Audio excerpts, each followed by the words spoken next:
आप थकते नहीं है सोचकर, बार बार जन्म, बार बार मरण, बार बार भोग, बार बार चाह, मलिन हृदय, इसलिए नहीं थकते हो। नहीं तो सोच के तुम भयभीत हो जाओगे, और भयभीत होना बहुत अच्छा है। यदि भयभीत हो गए तो प्रभु की शरण तुम्हारे हृदय में मांगने की बात आ जाएगी। तो जो शभीत आवाज सरनाई, तो रखियो ताहि प्राण की नाई।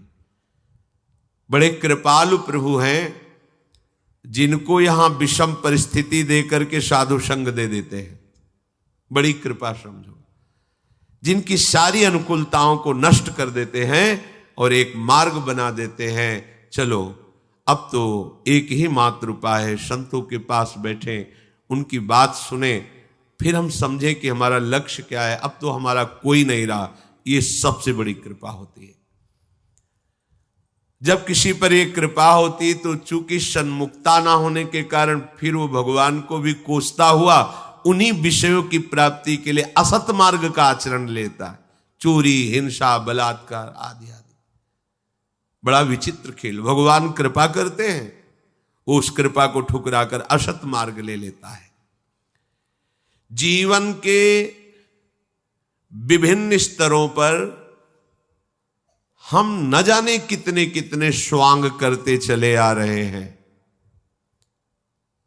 बस एक ही लक्ष्य था सब स्वांगों का, कि मैं निहाल हो जाऊं, निष्काम हो जाऊं, आनंदित हो जाऊं। पर किसी भी स्वांग से मुझे ये बात प्राप्त नहीं हुई। बार बार थोड़ा सा सुख और महान दुख यही भोगते चले आए। दुख का परिणाम भोगते हुए सुख की लालसा में जीवन भगवत विस्मृति के गर्भ में गिर गया। एक एक शब्द, सुख की लालसा में भोग रहे हैं दुख, और प्रभु की स्मृति, प्रभु का भजन त्याग दिए हैं। हमें यह नहीं पता चल रहा कि जो हमारी लालसा है वो केवल भजन से पूर्ण होगी। नए नए भोगों की चाह, नए नए आभावों का हृदय में दुख ज्यों का त्यों बना हुआ है। पता नहीं कैसी माया है। मन में आता है कि यदि इतना हमारे पास सुख सुविधा होती तो हम बहुत सुखी हो जाते। अगर उसी जीवन में उतना हो गया तो उससे लाख गुना बढ़कर मांग, अभाव ही अभाव, कमी ही कमी, पूरे जीवन भर कमी। बड़ा आश्चर्य। आप देखो ना कैसा छलावा माया करती है। बचपन से लेकर अभी तक देखो, हमारी मांगें बदलती गई, वस्तुएं भोगते रहे, व्यक्तियों का संयोग लेते रहे, लेकिन अभाव कम नहीं हुआ। अब और जिस जीव पर भगवान की अनंत अपरिसीम कृपा होती है उसे भगवान दुख, विपत्ति, अपमान के जाल में फंसाते हैं। क्यों? निर्दयी है क्या? नहीं, यही एक औषधि केवल रह गई है। मनुष्य शरीर दिया, बड़ी अनुकूलताएं दी, फिर उसी में फंस गए तुम। अब क्या करें?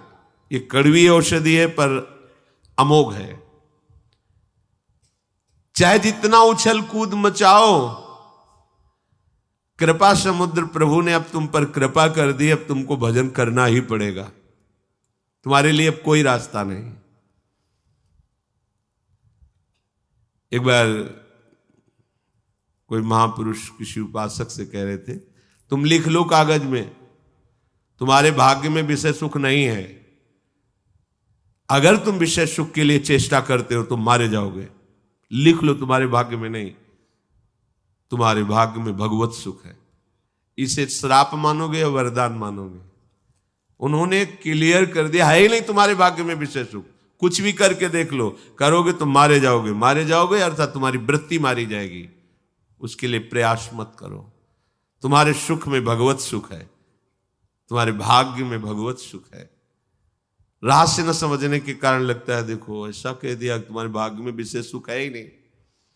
ऐसे ही तुम कितना उछल कूद मचा लो, तुम कितना भागो, तुम्हें तीन तरफ से घेर लिया गया है, एक ही रास्ता है, इधर इधर इधर, तीनों तरफ बंद कर दिए गए रास्ते, पीछे लौट नहीं सकते, दाएं बाएं कोई रास्ता नहीं रखा गया, सन्मुख चलो भगवान की सीधे। अगर खड़े हो गए तो इतनी पीड़ा दी जाएगी कि खड़े भी नहीं हो सकते, आगे बढ़ो। यह है भगवान की विशिष्ट कृपा। चाहे जितना तुम प्रयास कर लो, यदि भगवत कृपा हो गई तो तुम्हें भजन करना ही पड़ेगा, भगवत प्राप्ति होगी ही तुम्हें। अपने लोग इसी लाइन में आ गए हैं, पता ही नहीं था कि कोई मंजिल भी होती है, ये कोई रास्ता भी होता है।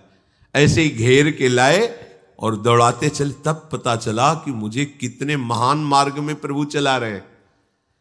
अब इसमें ऐसी प्रतिकूलताएं भी आती कि पीछे मुड़ के देखो तो कुछ है ही नहीं, बंद है, साइड में कोई है ही नहीं, आगे का रास्ता बड़ा खुला हुआ है, खड़े हो नहीं सकते। तब रोना आता है, कितने कृपालु हो, कितने कृपालु हो, केवल एक ही रास्ता रखा है, मां में ये प्रपद्यन्ते, दूसरा रखा ही नहीं। और कृपा का प्रवाह तुम्हें खड़े रहने नहीं देगा। जैसे प्रवाह होता है ना, तो उसमें हाथ पैर मारने की जरूरत नहीं है, वो तुम्हें खुद बहा के ले जाएगा। वायु का प्रवाह तिनके को बड़े उच्च स्थान में पहुंचा देता है, तिनके की सामर्थ्य नहीं है। स्वामी श्री हरिदास जी महाराज, तिनका ज्यों बयार के बस। ऐसे ही अपने लोग देखते हैं कि लाडली जू की कृपा के प्रवाह में हम बहते हुए लाडली जू की तरफ जा रहे हैं। अब हम चाहें भी उत्तर दक्षिण पश्चिम तो नहीं जा सकते, अब सन्मुख ही भागना पड़ेगा। अगर इधर उधर की तरफ ताकोगे तो जलोगे, भाग नहीं पाओगे, नहीं भाग पाओगे, क्योंकि तुम कृपा पात्र हो, अब नहीं भाग सकते। उपद्रवी बच्चे हैं, अगर जरा सी छूट मिल जाए तो घर के बाहर खेलने के लिए राजी, वो खिलाड़ी खड़े हैं, काम क्रोध लोभ मोह इशारा कर रहे हैं, आ जाओ, पर मैया इतनी बलवान है कि वैसे कलाई पकड़े हुए नहीं, उधर देखना भी नहीं है। ऐसी कृपा रूपी मां, प्रियालाल की कृपा रूपी मां हमें ऐसे पकड़े हुए है। सच्ची मानिए, प्रतिपल ये अनुभव हो रहा है कि उनकी कृपा कितनी अहेतुकी है और कितनी समर्थ है। जो हमें महान पीड़ा देने वाले वो मुस्कुरा के बुला रहे हैं, हमें लगता है इनके साथ खेलने में बड़ा आनंद है, पर वो कृपा करके ऐसे पकड़े हुए, नहीं आनंद नहीं, वो आग है, उसमें जाओगे तो जल जाओगे, नष्ट हो जाओगे, और घसीट कर कृपा हमें लिए जा रही। प्रवाह में अनंत अपरिसीम मार्ग ऐसे तय होता चला जा रहा है जो हम कभी चल ही नहीं सकते थे। भूमिकाएं बदलती चली जाती हैं, कृपा का प्रभाव हृदय की स्थिति को बदलता चला जा रहा है। इसलिए तुम अपने विचारों में, एकादश स्कंद में भी लिखा हुआ है, यदि ऐसा अनुभव करो कि प्रभु की हमारे ऊपर अपार कृपा है, क्योंकि मुझे मनुष्य शरीर मिला, सत्संग मिला, भगवान नाम का परिचय मिला, प्रियालाल की उपासना मिली, अपार कृपा है। और जो दुख सुख पूर्व कर्म के अनुसार आए उसे चुपचाप सह लो। उपासक कभी अपने दुखों सुखों की गाथा दूसरे से नहीं कहता। अगर हम दूसरे को दुख बताएंगे भी तो क्या निवारण हो जाएगा? क्या रही मन की मन व्यथा रखिए मन में गोए, सुनिठ लई हैं लोग सब बांट न लई है कोई। और हर पल प्रभु का स्मरण करते हुए मेरे ऊपर अपार कृपा हरि की है, जो ऐसा चिंतन करता है तो जैसे पिता की संपत्ति का स्वयं पुत्र अधिकारी हो जाता है, ऐसे परम पद का वो अधिकारी हो जाता है। ज्यादा प्रयास करने की जरूरत नहीं इसमें। इसमें प्रयास का मतलब है असाधन से बचना। हम प्रभु की तरफ तो उनकी कृपा से बह रहे हैं, असाधन उस कृपा के प्रवाह के विरुद्ध चलने के लिए हाथ पैर मत मारिए। बस यही प्रयास है। जो धारा तुम्हें कृपा की ले जा रही है उसके विरुद्ध आप काट कर इधर उधर चलने की कोशिश मत कीजिए, तो धारा तुम्हें प्रियालाल तक पहुंचा देगी।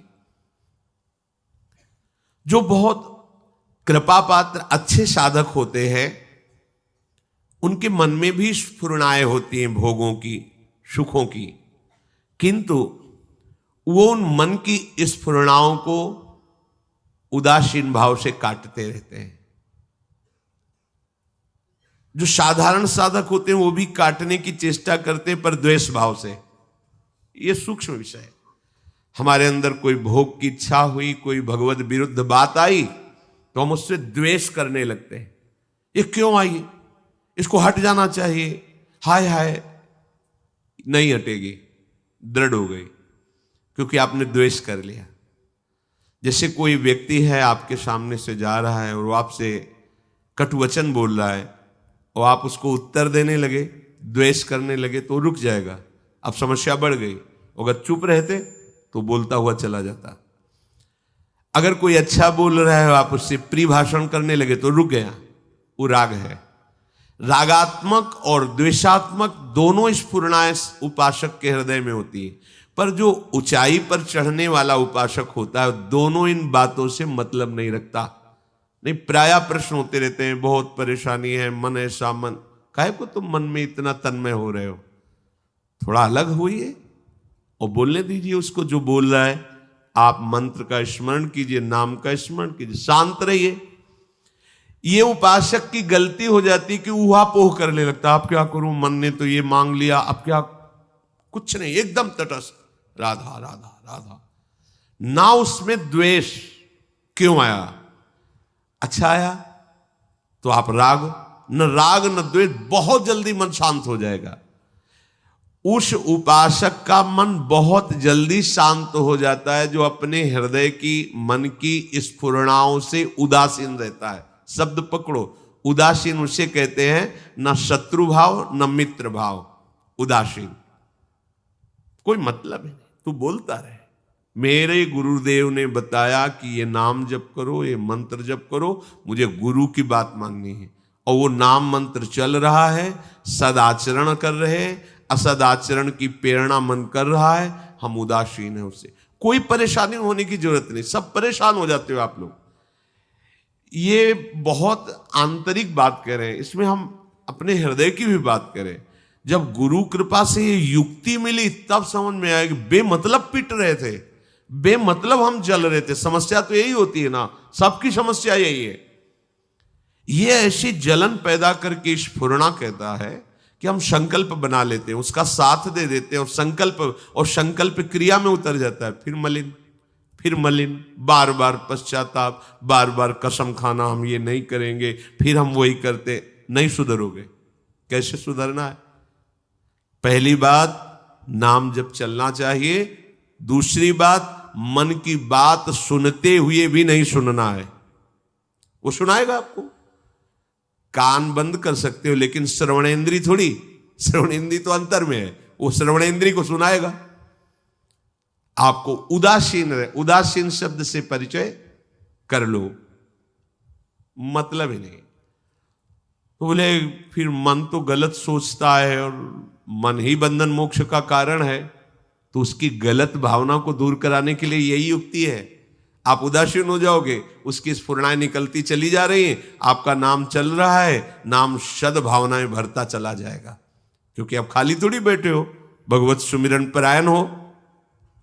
जागने से सोने तक जिसको इसी जन्म में भगवत साक्षात्कार करना है, बहुत पॉइंट की बात है। तुम्हारे अंदर विचारों की भीड़ पैदा करेगा मन। मन ही बुद्धि है, मन ही चित्त है, मन ही सब कुछ है। क्योंकि वृत्ति के अनुसार अंतःकरण चतुष्टय कहा गया है, मुख्यतया मन ही है।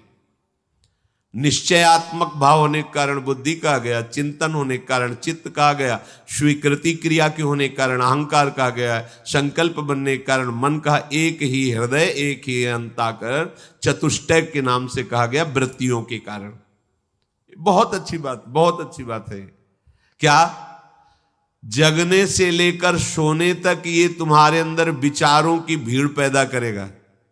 अच्छे विचार, बुरे विचार, ये ऐसे फेंकता रहता है, इसका काम है। ये कभी शांत नहीं रहता। देखो, आप देखना, खोया रहता आदमी, चल रहा है। और साधक ऐसा नहीं होता, वो उसकी स्फुरणाओं को देखता हुआ भी मंत्र, नाम, प्रभु की तरफ रहता है। मुख्यतया लक्ष्य उधर रहता है और जांच इसकी होती रहती है। और उदासीन, बिल्कुल हृदय में जलन नहीं होती। प्रारंभ में तो जलन, ये गंदी बात क्यों सोच रहा है, ये ऐसा, अच्छी बात आई तो हर्षित हो गए, बुरी बात आई तो शोकित। मतलब तुम तदात्म हो अंतःकरण से, हटो अंतःकरण से। बिल्कुल अलग है, बिल्कुल अलग है। मान लीजिए अभी आप समझ नहीं पा रहे, बिल्कुल अलग है। वो बिल्कुल कुछ नहीं कर सकता तुम्हारा जब तक तुम उसको सपोर्ट नहीं दोगे। सपोर्ट ना देने की सामर्थ्य नाम देगा, नाम, दूसरा कोई उपाय नहीं। मान लीजिए, हृदय की बात मान लीजिए, जितना तुम नाम जप करोगे उतना तुम में बल आता जाएगा और तुम मन का निरीक्षण करोगे, मन को देखते रहोगे। अभी तुम मन को देख नहीं पा रहे क्योंकि अलग नहीं हुए। तुम ही मन बन करके मांगे कर रहे हो, मन बन करके क्रियाएं कर रहे हो, मन बन करके विचारों में फंसे हुए हो। बहुत गंभीरता से देखो, एक क्षण भी तुम बिना विचार के नहीं रहते। बहुत गंभीरता से देखो, वो चल रहा है, वो अपना जाल बुन रहा है, मकड़ी की तरह वो जाल बुनता रहता है, उसी में खेलता रहता है। जैसे मकड़ी अपने अंदर से जाल निकालती, उसी में खेलती रहती है, ऐसे ये मन अपने अंदर से जाल फैलाता रहता है प्रपंच का और उसी में खेलना चाहता है। उपासक को चाहिए कि उन विचारों में से, सब गंदे नहीं होते, कुछ अच्छे विचार होते हैं जो सपोर्ट कर रहे, जो मार्ग में, भगवत मार्ग में बढ़ने वाले। और जो असत विचार हैं उनसे बिल्कुल दुखी नहीं होना है। आप दुखी हो जाते हो। बहुत से उपासक रोते हुए प्रश्न करते, मैं मन से बहुत परेशान हूं। ये बिल्कुल गलत बात, आप बहुत गलत स्थिति में हैं। बिल्कुल आप रो दिए तो मार देगा वो आपको। ये भेड़िया है, बच्चों को डराता है, बड़ों के सामने पूंछ दबा के भागता है। यहां बड़े कौन है? जो भगवान नाम आश्रय लिए, बड़े का सहारा लिए हुए हैं। भगवान नाम बहुत बड़ा है। कल एक उपासक ने प्रश्न किया कि अपने बड़े को, गुरुजनों को श्रीमान ऐसे लगा के बोलते हैं और आप राधा राधा राधा, हरिवंश हरिवंश हरिवंश, ये तो सबसे बड़े हैं। तो ये नियम लागू कर देना चाहिए कि बिना श्री के नाम नहीं लेंगे। बड़े अच्छे भाव है, सम्माननीय भाव है, पर आप जानते नहीं हो ये अक्षर ब्रह्म है। जैसे राधा, ये इतना महान है कि प्रभु भी इसका स्वाद लेते हैं। अब जो सम्मान देने लायक है उसे सम्मान दे। सम्मान देने लायक कौन है? जिसे अपमान का बोध है। और ये कौन है? ये नाम नामी को भी अधीन करने वाला जो सबसे बड़ा है। तो ये रा और मां, रा और धा, कृष्ण, गोविंद, इनमें कोई श्री नमो नमः इनके लगाने की कोई जरूरत नहीं, क्योंकि वो सबसे महान, ईश्वर को भी अधीन करने की सामर्थ्य। तुमने श्रीमान को बड़ा समझ लिया ना, और नाम को सम्मान देने के लिए श्रीमान लगाना चाहना, ये प्रकृति धरा की बात है। परमात्मा को भी जो अधीन कर ले उसका, वो अक्षर ब्रह्म नाम राधा। अब इसमें श्री, मान और मति ये कुछ लगाने की जरूरत नहीं। राधा मतलब इससे महान कोई है ही नहीं। जैसे किसी का नाम व्यक्ति का है, अपने से बड़ा है, तो पूज्य भाव आरोपित करने के लिए उसमें श्रीमान ऐसा लगाया जाएगा। लेकिन नाम से बड़े प्रभु भी नहीं है, तो हम क्या लगाएं उसमें? श्री और मान तो बहुत छोटी बात हो गई। नाम से बढ़कर प्रभु भी नहीं है, प्रभु भी नाम के अधीन है। नाम स्वामी है, प्रभु सेवक है। जहां स्वामी विराजमान होगा सेवक को वहां आना पड़ेगा। नाम, अब नाम के आगे ऐसा श्री मान ये सब लगाने की जरूरत नहीं। हरिवंश हरिवंश, राधा राधा राधा राधा, ये अपने, इससे महान कुछ नहीं। अगर हम ये सोचते हैं कि राधा नाम को सम्मानित करने के लिए श्री आगे लगाए या पूज्य मान ऐसे, तो मतलब राधा नाम की शोभा श्री और मान से हुई ना। ये प्रकृति में होता है, व्यवहार में होता है। वो खुद इतना महान है कि सबसे महान ईश्वर कृष्ण भी राधा, कृष्ण नाम इतना महान है कि सर्वेश्वरी श्री लाडली जो कृष्ण कृष्ण बोल। अब वहां श्री और मान में सब लगा लेंगे, बहुत विचार नहीं। ऐसा महान नाम जब हमारे जिह्वा पे चलेगा तब हमारी सामर्थ्य होगी कि ये जो मुझे भयभीत करने वाला मन है, विचारों के जाल में फांस कर मुझे दुखी सुखी करता रहता है, इस पर हम शासन कर सकते हैं। ये विचारों का ओहापोह साधक जब तक नहीं मिटाएगा तब तक निरंतर भजन नहीं चल पाता। सब डूबे रहते हैं। आप देखना, कोई भी कहीं भी बैठा हो, वो डूबा रहता है। नाम चल रहा है एकदम, नहीं तो कहां थे? नहीं, कुछ नहीं। क्या हो तो प्रपंच जाल में थे। आप देख लो, कोई रागात्मक वस्तु व्यक्ति स्थान, कोई द्वेषात्मक वस्तु व्यक्ति स्थान, इसके सिवा और कुछ नहीं था। देख लो, कोई लीला में नहीं डूबे थे, उसी में डूबे थे। विचारों के जाल को काटना हमारा इस समय परम कर्तव्य है। आप एक क्षण भी चूकेंगे, वो विचार का जाल फैला देगा हृदय में। इसीलिए साधक हर समय शांत, एकाग्र बुद्धि, कीर्तन में तो तन्मय, वाणी में तो सामने वाणी में दृष्टि लगी हुई, श्रवणेंद्रिय सुन रही, और मन से में एक एक अक्षर पर दृष्टि लगाए हुए उसका गान कर रहे हैं। इसको विचारों के लिए समय नहीं देना है। अगर आप मन को समय देंगे तो आपका सारा समय चाट जाएगा मन, और फिर वही जन्म मरण के चक्र में पहुंचा देगा। ये थोड़ा विचारों से आपको खाली होना है, तभी भजन बने। बोले भजन नहीं बनता, क्यों नहीं बनता? वो ठसाठस भरे हुए हैं विचार, वो भेजता चला, सत असत जो भी जन्म जन्मांतर है वो विचारों को ऐसे फेंकता जा रहा है, यहां तक कि फिर रात्रि की नींद भी खत्म हो जाती है। अगर थोड़ी झपकी लगी तो वही प्रपंच, नींद में भी स्वप्न शुरू, स्वप्न में भी वही सब प्रपंच संसार। और विचारों को काट करके भजन भरते चले जाओ, भगवत भाव भगवत विचार, तो जागृत स्वप्न सुषुप्ति स्फुरत में राधा पदाध्यक्षता। मन बढ़िया पक्ष भी है इसका, बुरा पक्ष भी है तो बहुत बढ़िया पक्ष है। इसके विचारों को नष्ट करके भगवत विचार भर दो, रात दिन बिना किसी प्रयास के भजन करेगा। आपका मन ही भगवदाकार वृत्ति से युक्त हो जाएगा।